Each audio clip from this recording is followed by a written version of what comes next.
Bonjour à toutes et bienvenue dans le Holistic Podcast, un podcast pour t'aider à guérir, t'aligner et rayonner. Et aujourd'hui, je vais vous parler de ma routine skincare. J'ai eu énormément de messages sur Instagram pour me la demander, donc j'ai dédié un épisode. Donc ça va être une routine skincare, bien entendu, bonne pour nos hormones. Donc le but, attention, c'est pas de tout diaboliser. Malheureusement, aujourd'hui, on est entouré de conservateurs, de produits en fait que l'on respire, que l'on consomme, qui ne sont pas forcément bons pour notre santé. Le but là de cet épisode, c'est pas de vous dire oh là là, jetez toute votre skincare si elle est pas bonne. Le but, c'est vraiment de rajouter de la conscience et que vous arriviez à trouver un équilibre. C'est-à-dire à vous dire bon ben là, je vais par exemple pas changer mon maquillage, mais je peux changer mon shampoing. En fait, toujours trouver un équilibre. Personne a une hygiène de vie parfaite. Ça rajouterait beaucoup trop de stress, de charge mentale. Même moi, clairement, c'est pas le but. Et par exemple, j'ai reçu aussi de nombreux messages sur les vêtements parce que en story Instagram, je partageais que je ne portais pas que des matières naturelles tout le temps parce que déjà, ça représente un budget. Ensuite, les matières naturelles, ça s'abîme beaucoup plus vite. Et surtout, j'ai expliqué en fait que les perturbateurs endocriniens qui sont contenus dans les vêtements, le taux d'absorption par le corps est très faible. Il faut transpirer énormément pour vraiment les absorber, alors que juste laver à plusieurs reprises les vêtements, plus en fait on va laver un vêtement, moins il va contenir de perturbateurs endocriniens et donc moins on risque de les absorber même si on transpire. Donc moi par exemple c'est un effort que j'ai pas le courage de faire déjà j'ai pas énormément de vêtements, mais voilà, mes affaires de sport ce ne sont pas des matières naturelles et honnêtement je me prends pas la tête avec ça, c'est pas grave quoi. Voilà, mais j'ai un équilibre. Je réduis la dose de perturbateurs endocriniens dans d'autres domaines, comme ma routine skincare, où là, on absorbe beaucoup plus les perturbateurs endocriniens dans le sens où c'est directement en fait sur notre peau et que c'est le but de la skincare, que vraiment notre peau absorbe. Alors qu'un vêtement n'a jamais fondu sur soi, la peau absorbe très peu les toxines qui sont sur les vêtements, surtout si vous lavez vos vêtements. Voilà. Donc le but, c'est vraiment quand même de déculpabiliser par rapport à ça. On peut pas tout faire parfaitement et c'est totalement ok. Et le but, c'est de clairement pas se mettre la pression pour essayer de tout faire parfaitement. Parce que le stress, c'est bien pire que les perturbateurs endocriniens. Donc, il faut trouver un juste milieu. Mais voilà, du coup, dans cet épisode, donc déjà, je vais vous parler des perturbateurs endocriniens, à quoi ils servent dans les cosmétiques, comment les identifier, etc. Ensuite, je vais vous partager ma routine skincare à moi et vous donner des idées potentiellement d'ajustement. Alors déjà, quand on fait le tri au niveau des cosmétiques, des produits comme ça, il faut prendre en compte plusieurs éléments qu'on oublie. C'est que en fait, quand je dis skincare, il y a énormément de choses que l'on va consommer, que l'on va mettre sur notre peau, sur nos cheveux au quotidien, qui vont contenir des perturbateurs endocriniens. Donc, basiquement, on va avoir tout ce qui est crème pour le visage, tout ce qui est sérum, certaines huiles aussi, il faut vérifier la composition, tout ce qui est savon, tout ce qui est shampoing, après-shampoing. Ensuite, tout ce qui va être make-up, le mascara, le rouge à lèvres, le fond de teint, la poudre. Dieu sait qu'il y a des choses. Tout ce qui va être vernis également. Alors, le vernis semi-permanent, forcément, c'est le pire. Il contient plus de toxines que les autres, mais y compris tous les vernis. Surtout, en fait, les vernis que l'on va mettre au niveau des doigts. Parce que dites-vous que quand vous mangez avec vos doigts, vous avalez avec votre nourriture des particules, en fait, qui sont libérées dans la nourriture et qui sont présentes sur vos ongles. Voilà. Donc ça, déjà, vous pouvez privilégier, par exemple, le vernis sur les orteils plutôt que sur les doigts et utiliser des versions plus naturelles sur les doigts. Je vous en donnerai quelques-unes. Alors déjà, qu'est-ce que c'est qu'un perturbateur endocrinien ? Donc dans les cosmétiques, les perturbateurs endocriniens, ce sont tout simplement les conservateurs. C'est ça qui va faire que vous allez garder votre produit, votre shampoing, votre crème, votre après-shampoing, votre mascara pendant 1 an, voire un peu plus. Bon, déjà, il faut savoir que toutes les cosmétiques ont une date de péremption qui est normalement de 1 an, même avec les perturbateurs endocriniens, donc les conservateurs. Mais quand vous prenez des formes naturelles, alors soit les marques naturelles mettent des conservateurs un petit peu plus naturels, donc ça va quand même se conserver plusieurs mois, soit il ne va pas du tout y avoir de conservateur, et dans ce cas, en général, quand vous achetez votre produit, si c'est vraiment une fabrication artisanale, la personne va vous dire, c'est 3 semaines, il faut le consommer sous 3 semaines. Voilà, parce que dedans, il n'y a pas du tout de perturbateurs endocriniens. Mais déjà, qu'est-ce que c'est que les perturbateurs endocriniens ? Les perturbateurs endocriniens, ça va être des molécules qui vont venir hacker vos récepteurs hormonaux, notamment les récepteurs des oestrogènes. Donc en fait, ces molécules, elles vont se greffer sur les récepteurs des oestrogènes et du coup, envoyer en fait des signaux contradictoires en fait qui sont pas les bons signaux à vos organes. Et donc ces perturbateurs endocriniens vont modifier votre capacité, en tout cas la capacité de votre foie à éliminer vos oestrogènes naturels, parce que ça va venir brouiller les signaux hormonaux de votre corps. Donc concrètement, qu'est-ce que ça va provoquer ces perturbateurs endocriniens? Ça ne va pas provoquer tous les déséquilibres hormonaux que l'on voit. Ça va surtout avoir un impact sur la dominance oestrogénique. Et la dominance oestrogénique, qu'est-ce que c'est? C'est par exemple si vous avez un syndrome prémenstruel. Donc si avant vos règles, vous vous sentez fatigué, que vous avez des douleurs, de l'irritabilité, mal au sein, des envies de sucre, voilà, de l'acné, ben ça veut dire qu'il y a une dominance oestrogénique. Donc c'est pas forcément uniquement, ce n'est jamais, en tout cas, lié uniquement aux perturbateurs endocriniens, mais c'est un ensemble. C'est surtout en fait que, ok, vous allez avoir trop d'oestrogènes ou de phytooestrogènes du fait des perturbateurs endocriniens, mais aussi, vous allez saturer votre foie avec des produits qui sont toxiques, et donc vous allez saturer votre foie qui va avoir du mal à éliminer les excès d'oestrogènes. Et donc, vous allez avoir trop d'oestrogènes dans votre corps, et c'est cet excès d'oestrogènes qui va du coup provoquer ces symptômes-là. Cette dominance oestrogénique va aussi avoir d'autres conséquences, notamment l'endométriose, l'adénomiose, des problèmes de thyroïde et aussi de fatigue chronique. Voilà globalement qu'est-ce que les perturbateurs endocriniens peuvent provoquer. Et comme je le disais, ce n'est pas juste les perturbateurs endocriniens, c'est le fait que votre foie est saturé de plein de choses potentiellement, voilà, de plein de toxines qui sont dans notre environnement, qui sont dans notre nourriture, etc., dont on n'a pas forcément conscience. Et mon but, c'est de ramener un petit peu de conscience là-dessus pour que vous puissiez faire les choix, optimiser en tout cas vos choix au quotidien.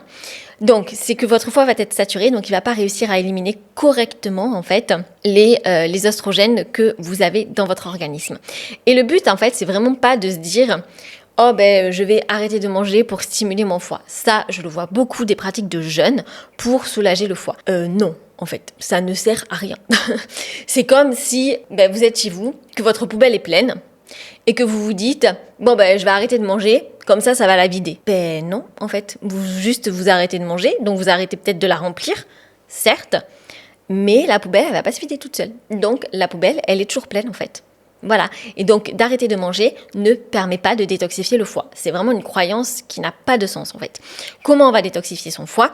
En consommant les bons aliments, en fait. Voilà. Et en arrêtant de le surcharger, bien sûr. Mais on n'a pas besoin de jeûner pour arrêter de le surcharger. Juste de consommer les bons aliments, ça va permettre de le stimuler, de l'aider en tout cas à fonctionner. Car le foie, en fait, pour éliminer les déchets, il a besoin de produire des antioxydants, notamment le glutathion. Mais pour le produire, il a besoin de nutriments et de micronutriments. Donc tout ce qui va être persil, légumes verts, amandes, etc.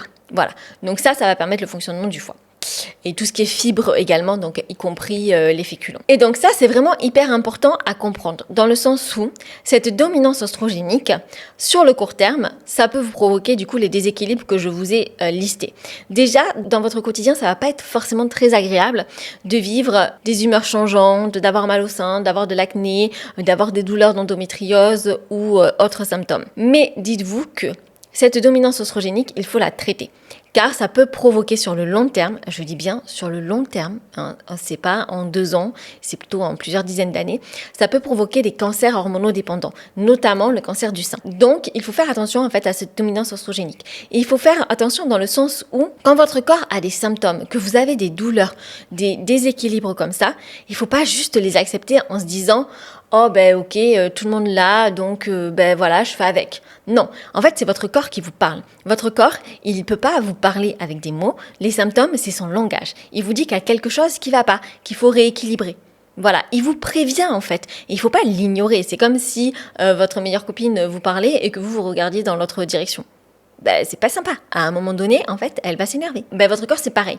À un moment donné, en fait, il va s'énerver et les symptômes vont aller crescendo, vont s'aggraver au fil des années parce que, justement, vous ne l'écoutez pas quand il vous donne des petits symptômes. Et ça, une dominance oestrogénique, ça se traite hyper bien. J'accompagne énormément de femmes qui ont de l'endométriose, adénomiose ou même juste un SPM. Et en moins de 3 mois, elles n'ont plus du tout de symptômes, plus de douleurs, rien du tout. Vous pouvez lire les avis sur Google. Voilà, ça se traite très bien. C'est juste qu'il faut le faire en fait. Il ne faut pas juste ignorer les symptômes et cacher les trucs sous le tapis en se disant que ça va se régler tout seul. C'est pas le cas. Et les perturbateurs endocriniens ne causent pas 100% de ce déséquilibre-là, mais c'est juste quelque chose qui va venir s'ajouter à d'autres causes de déséquilibre. Et donc déjà, ce que vous pouvez utiliser, donc là, je vais vous lister quelques perturbateurs endocriniens. Par exemple, vous avez le phénoxyéthanol, qui est un petit peu moins connu, mais quand même de plus en plus. Vous avez tout ce qui est parabènes, ça c'est beaucoup plus connu. Vous avez tous les silicones, les autres conservateurs, l'oxybenzone. Voilà, donc là c'est quelques-uns, mais bien sûr, on peut pas tous les lister, mais vous avez aussi tout ce qui est dans la liste de vos ingrédients, tout ce qui est sous l'appellation parfum. Et l'appellation parfum, elle est très mauvaise. Sauf si c'est marqué parfum d'origine naturelle, donc là, c'est OK. Mais si c'est juste parfum, en France, en fait, quand on a l'appellation parfum, ça veut dire que c'est une boîte noire. L'appellation parfum, elle n'est pas réglementée. C'est-à-dire que l'on peut mettre qu'un produit bio et 99% naturel, et mettre le mot parfum. C'est-à-dire que tout ce qui va être conservateur, phénoxyéthanol, produits toxiques, etc., au lieu de l'afficher dans la liste des ingrédients, on met le mot parfum. Et donc, en fait, ça regroupe tous les produits toxiques en général, dont les vendeurs en fait, de cosmétiques, ils veulent pas perdre leur label bio ou perdre leur publicité sans parabènes. Donc, au lieu de dire dans la liste des ingrédients parabènes et du coup d'enlever l'avantage marketing de ne pas avoir de parabènes, ils vont mettre juste l'appellation parfum. Et donc, ça, c'est important. Alors, du coup, quand c'est parfum d'origine naturelle, ben là, il n'y a pas de problème. Mais quand c'est juste parfum, dites-vous que c'est en fait les produits toxiques, en général perturbateurs endocriniens, qui sont regroupés sous cette appellation. Et sinon, de base, pour checker tous les perturbateurs endocriniens, je vous invite à télécharger l'application INCI. C'est comme un petit peu l'application Yuka, mais beaucoup plus élaborée pour les produits cosmétiques. Ça va vraiment vous lister, vous avez tout le détail en fait. Ça ne dit pas juste une note, ça liste vraiment les détails de, ok, si ça c'est un perturbateur endocrinien ou pas. Et ça va aussi vous mettre les huiles essentielles potentiellement qui sont utilisées dans le produit. Ça, c'est plutôt en cas d'allergie. Donc, au moins, vous pouvez identifier si vous êtes allergique à une huile essentielle, de ne pas prendre ce produit-là. Donc l'application INCI est vraiment très très bien. Donc quelques marques qui sont clean. Je ne suis pas du tout sponsorisée, pas du tout. Et bien sûr, je ne connais pas toutes les marques. Mais déjà, en produit, tout ce qui est sérum pour la peau, il y a la marque Typologie que moi je prends personnellement et que du coup j'aime bien, c'est clean et c'est efficace. Ensuite, il y a la marque que vous avez Carétique avec un K. Donc là, c'est pour tout ce qui est beurre de karité. Si jamais vous voulez mettre du beurre de karité, vraiment hydrater votre peau. Après, vous avez, alors moi personnellement, j'utilise pas vraiment de crème. Déjà parce que il n'y en a pas à Bali. Le choix est très limité. On n'a que les grandes marques. On a un petit Sephora avec des grandes marques qui du coup sont pleines de perturbateurs endocriniens, mais il n'y a pas d'autres options plus clean. Du coup, ensuite, pour le visage, moi, je mets uniquement de l'eau de rose et tout ce qui va être huile de jojoba, huile de ricin, huile d'argan. Voilà, donc ça, vous pouvez utiliser les huiles en fonction de vos problématiques, de votre type de peau. Pour les savons, pour les shampoings, ça, vous pouvez utiliser l'application INCI. Il y a énormément de shampoings, de produits qui sont clean. Moi, quand j'étais en France, j'utilisais les shampoings de Typologie ou de Juste.Paris. Voilà, où là, c'est des shampoings qui sont vraiment personnalisés en fonction de vos besoins. Franchement, c'est hyper bien. C'est un budget, clairement. Juste.Paris, c'est un peu plus cher, mais c'est vraiment personnalisé à votre cheveu. Donc, c'est vraiment très bien. Et maintenant que vous avez les grandes lignes pour pouvoir refaire votre skincare si vous le souhaitez, on va parler des crèmes solaires aussi. Donc, moi personnellement, je ne mets pas de crème solaire même si je vis à Bali. Tout simplement parce que j'ai remarqué que la totalité des crèmes solaires contiennent des perturbateurs endocriniens et que c'est même ces perturbateurs endocriniens qui sont les principes actifs qui protègent du soleil. Donc, en fait, quand vous avez des crèmes solaires, et j'en ai essayé plusieurs, après, si jamais vous en connaissez qui sont efficaces et qui sont clean, n'hésitez pas à laisser un commentaire pour les citer. Mais j'en ai essayé plusieurs, des marques de crème solaire qui sont clean. Et en fait, comme il n'y avait pas le principe actif qui est un perturbateur endocrinien, en fait, je cramais au soleil et je prenais des coups de soleil, même en étant à l'ombre. Ma façon de voir les crèmes solaires. En fait, on a l'impression que quand on met une crème solaire, on est protégé et on peut se mettre au soleil.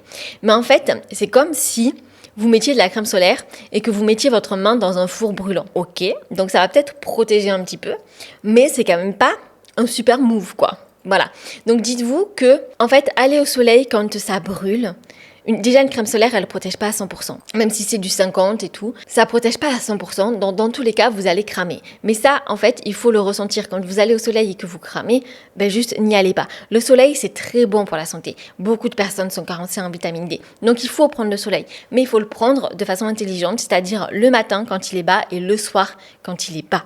C'est-à-dire quand on ne chauffe pas, quand on peut rester au soleil sans cramer, sans avoir l'impression de brûler. Là, ça veut dire que c'est bon pour notre santé. On en a besoin de la vitamine D, notamment quand on a des pathologies chroniques. Mais mettre des crèmes solaires et aller s'exposer au soleil, ça n'a pas vraiment de sens. On se met des perturbateurs endocriniens pour nous protéger de quelque chose qui va venir, une période qui va nous cramer en fait, parce que aller au soleil quand c'est le plein cagnard et qu'il est hyper chaud, c'est pas intéressant et en plus c'est pas très agréable. Donc moi je préfère ne pas mettre de crème solaire, mais je ne m'expose pas au soleil. Voilà, je prends le soleil tôt le matin, donc je vis à Bali, donc le soleil se lève à 6h30, donc j'arrête de me mettre au soleil à partir de 8h, mais de chez moi, j'ouvre les fenêtres et j'écris en me mettant face au soleil pour équilibrer mon rythme circadien, donc je ne mets pas de lunettes de soleil, et pour que ma peau absorbe la vitamine D. Et ensuite, donc ici, le coucher de soleil est à 6h30 à peu près, entre 6h15 et 6h30, donc je commence à me mettre au soleil à partir de 17h. Donc là, oui, parce que je ne cuis pas, je n'ai pas cette sensation de cuire, donc je sais que ma peau ça va et que juste j'absorbe de la vitamine D ou les bons effets du soleil. Après, si jamais, enfin moi c'est ce que je fais, c'est que si jamais je n'ai pas le choix et que je sais que je vais devoir passer au soleil, par exemple à une sortie bateau ou quoi que ce soit, et que je vais être en plein cagnard, là en fait je reste pas sans crème solaire. Je me mets de la crème solaire parce que sinon on peut avoir une brûlure quand même du 2e degré. Donc là je mets de la crème solaire, mais c'est très ponctuel parce que du coup je ne vais pas de sortie bateau tous les 4 matins. Donc voilà, et donc je vous invite vraiment à plutôt éviter le soleil. Et si jamais vous n'avez pas le choix, effectivement de mettre de la crème solaire, mais dans ce cas de mettre des crèmes solaires qui sont efficaces et de pas vraiment vous tourner vers des crèmes solaires qui sont naturelles au risque en fait que vous brûliez quand même. Et il faut quand même protéger votre peau. Voilà, j'espère que du coup vous allez télécharger l'application INCI et commencer un petit peu à filtrer en fait les produits que vous utilisez dans votre quotidien pour réduire au maximum votre charge de perturbateurs endocriniens. Le but encore, ce n'est pas de tout faire parfaitement, mais déjà de réduire la charge, vos hormones s'en porteront que mieux. J'espère que cet épisode vous a plu. N'hésitez pas à le noter, le liker, poser vos questions en commentaire ou le partager. Et je vous dis à mardi prochain pour un prochain épisode.